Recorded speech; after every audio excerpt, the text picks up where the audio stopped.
나도 내 꿈 찾아서 가야지.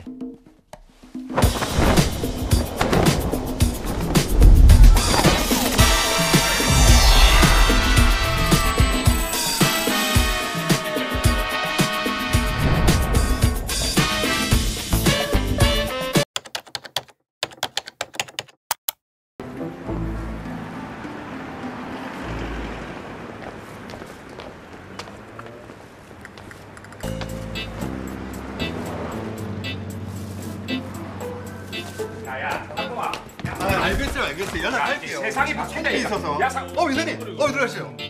알잖아요. 야, 그래, 알았어. 아니, 그러니까 알았어. 미안해요. 아니, 들어봐봐. 야, 왕기야, 이거 저 두고 갈게. 연락 줘라.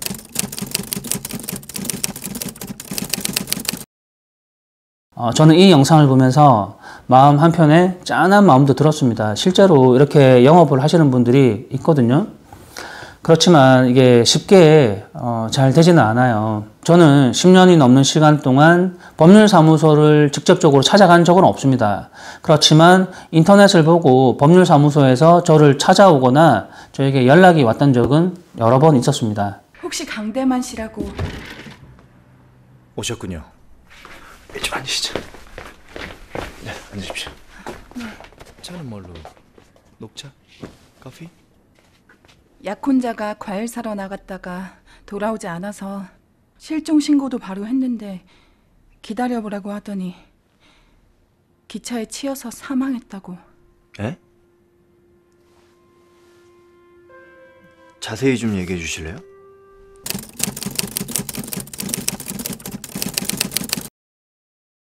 일차적으로 전화 상담을 하는 걸 원칙으로 하고요. 2차적으로 사무실 방문을 해서 대면 상담을 하는 것을 원칙으로 합니다. 거리상으로 사무실에 찾아올 수 없는 방문 상담이 어려우신 분들은 인터넷을 꼼꼼하게 검색을 하셔가지고 이 업체가 실제로 있는 업체인지 이름을 검색을 한번 해보세요. 그리고 홈페이지에 들어가가지고 이 업체의 양력도 확인해 보시고 이 전화번호와 이 대표자의 이름이라던가 주소가 맞는지 이런 부분들을 정확히 파악을 해보시고요. 이 대표자를 신뢰할 수 있는 그런 게 아니라면 현금 거래는 되도록이면 피하시는 게 좋을 것 같습니다.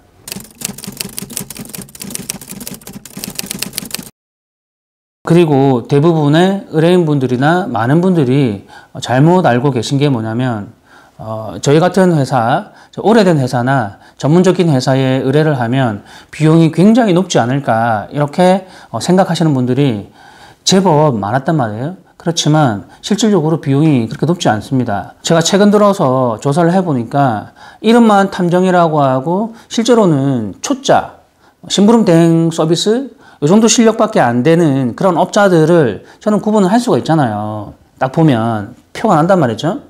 그리고 업력이 얼마 정도 되는지 딱 보면 나온단 말이에요. 의뢰인분들이 그런 데다 전화를 해서 저한테 다시 전화가 오거든요. 거기는 얼마를 받더라 이런 얘기를 한단 말이에요.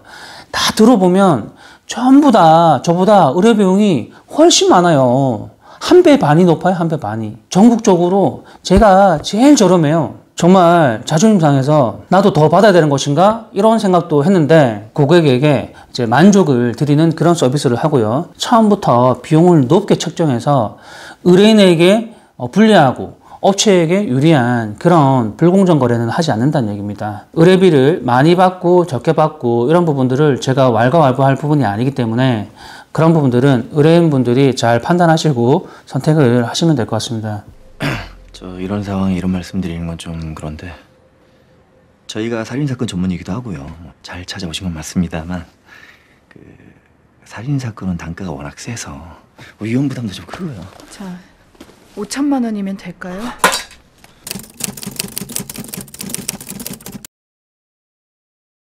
현실에서 살인탐정은 살인사건을 다루지 않습니다. 왜냐하면 살인사건은 강력범죄잖아요. 강력범죄를 다루려면 공권력이 있어야 되고 증거자료를 입증하는 그런 시스템이 필요합니다. 이게 무슨 불륜 뒷조사하듯이 미행하고 감시한다고 될 문제가 아니란 말이에요. 이해하시겠습니까? 살인사건은 이미 일어났고 그렇다면 경찰서의 강력범죄 수사팀에서 공권력을 가지고서 살인범죄 가해자를 찾기 위해서 그리고 체포하기 위해서 팀이 움직인단 말이에요. 그러면 강력범죄 수사팀에서 일을 더 잘할까요? 아니면 사립탐정이 더 잘할까요? 당연히 공권력을 가지고 있는 수사팀에서 훨씬 더 유리하고 잘 할 수가 있겠죠. 그런 강력팀에서 하다가 안 되면 그 미제의 사건으로 남게 되잖아요. 그런 수사팀에서 하다가 안 됐는데 사립탐정이 아무런 공권력도 없이 그 부분을 손을 대서 해결한다? 말도 안 되는 얘기죠. 까놓고 얘기해봐.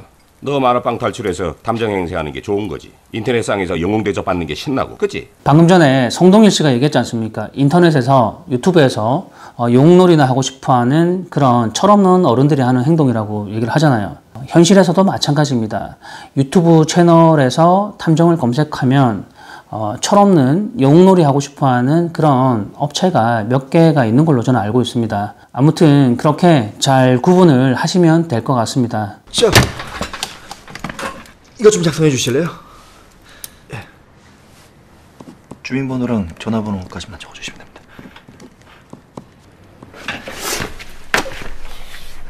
서희영 고객님, 저희한테 맡기셨으니까 이제 안심하셔도 됩니다.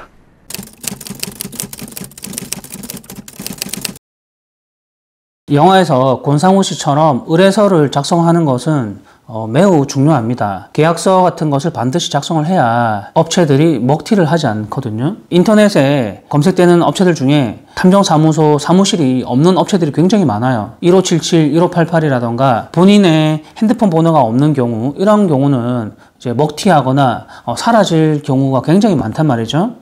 그래서 대포통장이나 대표자의 이름이 아닌 다른 명의의 계좌로 입금이 되거나 이런 경우 뭐 300만 원, 500만 원씩 입금했는데 갑자기 연락이 안 된다. 그러면 여러분들은 황당하지 않겠어요? 2차 피해를 당하게 되는 겁니다. 의뢰인분들 중에 이렇게 계약서나 흔적을 남기고 싶지 않은 분들도 분명히 계실 겁니다. 오히려 더 많으실 거예요. 그럴 때 이 회사를 검색을 하거나 이 회사를 분석했을 때 절대 먹튀할 것 같지 않은 회사. 이대현은 김재민 보육원 친구인데 핸드폰은 대포폰이고 전화해도 꺼져 있건 안 받고요. 위치 추적하면 되잖아, 이 자식아. 사건이 아닌데 위치 추적을 어떻게 합니까? 요즘 세상에. 야, 그 쓸데없는 소리 하지 말고 너 내일까지 나한테 이대현이 위치 추적해서 알려줘. 새로운 권 팀장이 완전히 FM이라서요. 그럼 대포폰 사용은 불법 아니야, 이 자식아? 그리고 그 문자 내용처럼 누군가 김재민을 노리고 있다면 친구들 죽은 거랑 이번 사건하고 임마 연결되어 있을 수도 있잖아. 그럼 이대현이를 만나가지고 누군지는 들어봐야지.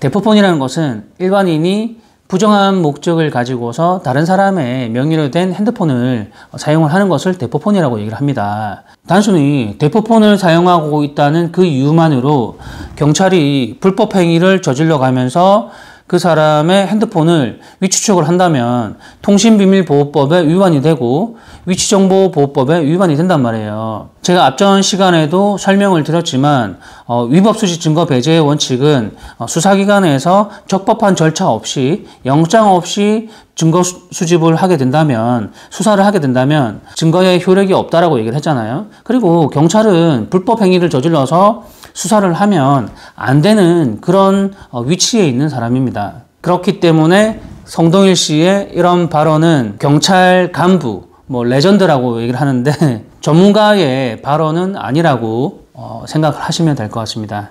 아, 이분들 진짜 너무 성급하시네, 진짜. 뭐야? 뭐였어? 뭐잖아! 뭐야? 봐봐. 안 되니까. 아니, 사람들이 그렇게 인내심이 없어서 큰일들 하시겠어? 인내심. 아니 이걸 아이, 인내심. 아! 인내심에 다 한계가 있어, 이 새끼야. 예. 빨리 해. 예, 마지막 내 모습이야. 봐요. 이제 이대현이 동영상을 누르면 그쪽 핸드폰에 해킹 프로그램이 깔리면서 헤이. 이제 완벽하게 이대현의 핸드폰입니다. 잘했어, 동생.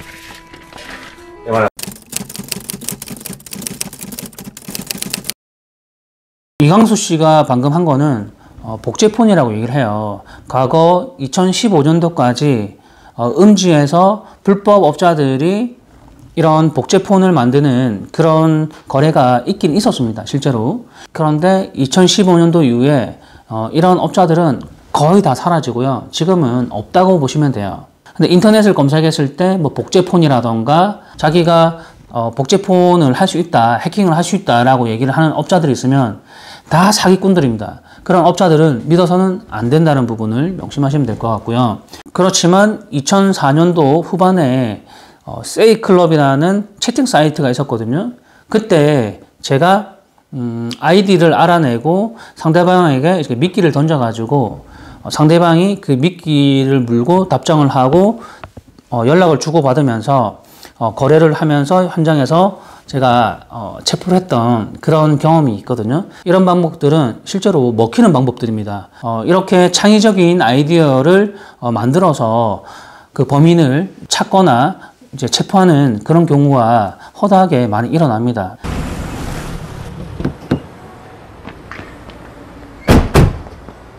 DJ 집이 어디야? 401호요. 여기? 4층이지? 다 치웠네.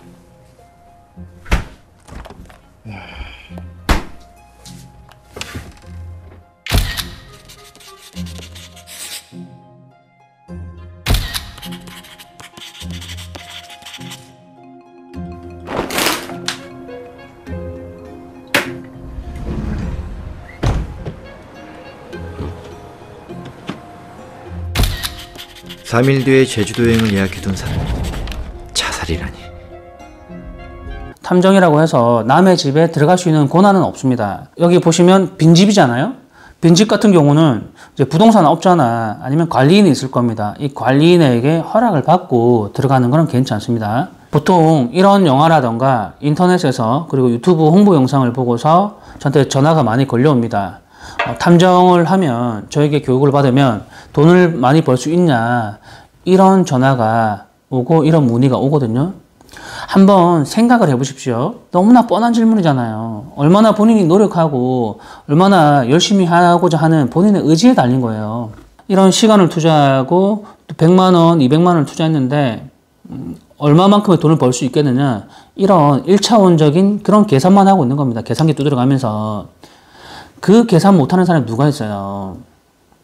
그렇게 한심한 질문을 하는 사람들도 있단 말이에요. 이런 한심한 질문을 하는 사람이 탐정을 하기 위한 재능이 있는 사람일까요? 없는 사람일까요?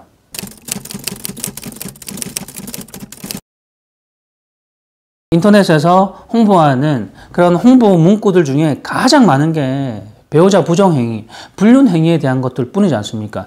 유튜브에서 보더라도 불륜행위들 말고는 거의 없어요. 모텔에서 뭐 잠복하는 이런 내용들이라던가 그런 영상들밖에 없단 말이에요. 제일 만만하고 제일 쉬운 일들이니까 그런 부분들만 이제 홍보한단 말이에요. 그렇기 때문에 그런 일들만 맡게 되는 겁니다. 앞에서 설명을 했듯이 자신은 탐정이라고 홍보를 하고 있지만 실질적으로 수준은 심부름 대행 서비스 그 정도의 수준밖에 안 된단 말이죠. 뭐 그렇다고 해서 그 사람이 뭐 제가 탐정이 아니다 이런 말을 할 수 있는 자격은 없습니다. 제가 그 사람들의 자유니까. 그런데 이런 업자들이 대부분이란 말이에요. 너무나 많은 사람들이 쉽게 접근했다가 쉽게 사라진단 말이에요. 항상 돈을 쉽게 벌면 쉽게 쓰게 되듯이 쉽게 배우면 쉽게 포기하게 되고 다른 일을 쉽게 찾는단 말이에요. 저는 17년째 이 일을 하게 되잖아요. 얼마나 많은 노력을 하고 탐정 직업을 연구를 하고 불법성 탐정 프레임을 씻어내고 탐정 직업에 대해서 책을 4권이나 쓰고 오랫동안 노력을 했지 않습니까? 그렇기 때문에 쉽게 직업을 바꿀 수가 없는 겁니다. 이런 원리가 있는 거예요.